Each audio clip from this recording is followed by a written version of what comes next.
প্রিয় সম্মানিত দর্শক, আপনাদের সকলকে জানাচ্ছি 2025 সালের পবিত্র কুরবানি ঈদের শুভেচ্ছা এবং অভিনন্দন। ঈদ মোবারক, ঈদ মোবারক, ঈদ মোবারক। প্রিয় সম্মানিত দর্শক, প্রবাসীদের ঈদ কীরকম কাটে?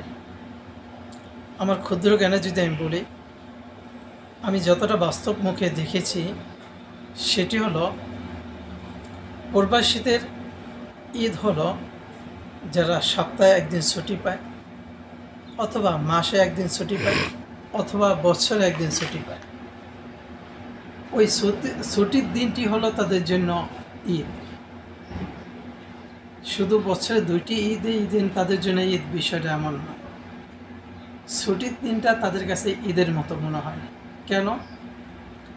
বহু প্রবাসী রয়েছে যারা সপ্তাহে একদিন বন্ধ পায় না, বহু প্রবাসী এসে মাসে একদিন বন্ধ পায় না, বহু প্রবাসী রয়েছে বছরে একদিন বন্ধ পায়।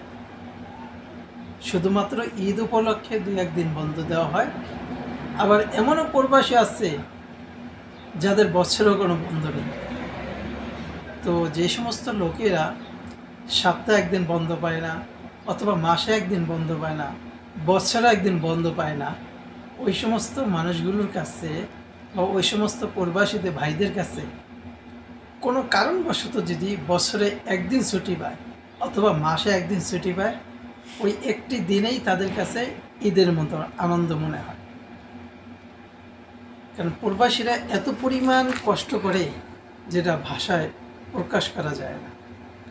মনে করেন এই যে ঈদ উপলক্ষে বা অন্যান্য দিন উপলক্ষে কোনো কোনো প্রবাসী ভাই 8 ঘন্টা, 10 ঘন্টা, 12 ঘন্টা, 14 ঘন্টা, 16 ঘন্টা, 18 ঘন্টা পর্যন্ত ডিউটি করে।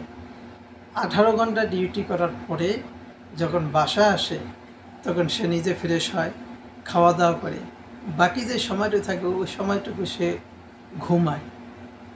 ঠিক মতন তার স্বাস্থ্যের যত্ন সে নিতে পারে না। এই প্রবাসীদের কাছে ঈদের আনন্দই কি আর বেগুরিদের এই আনন্দ কী? ওই প্রবাসী যখন একটু সময় পায় বিশ্রামের, একটা দিন যখন সময় পায়, ওই একটি দিনই হয়েছে তার কাছে ঈদের দিনের মতো। যাই হোক, আপনারা সকলেই প্রবাসীদের জন্য দোয়া করবে। আল্লাহ পাক রব্বুল আলামিন যেন সকল প্রবাসী ভাইদেরকে যেন ভালো রাখে, সুস্থ রাখে। পাশাপাশি আমরা আমাদের দেশবাসী সকলের জন্য দোয়া করি, আল্লাহ পাক রব্বুল আলামিন যেন সকল দেশবাসীকে যেন ভালো রাখে, সুস্থ রাখে, সকলকে দীর্ঘ নেক হায়াত দান করে। আবারও দেখা হয়ে যাবে কোনো এক ভিডিও নিয়ে। আজকে তারিখ হলো 6/6/2025, রোজ শুক্রবার।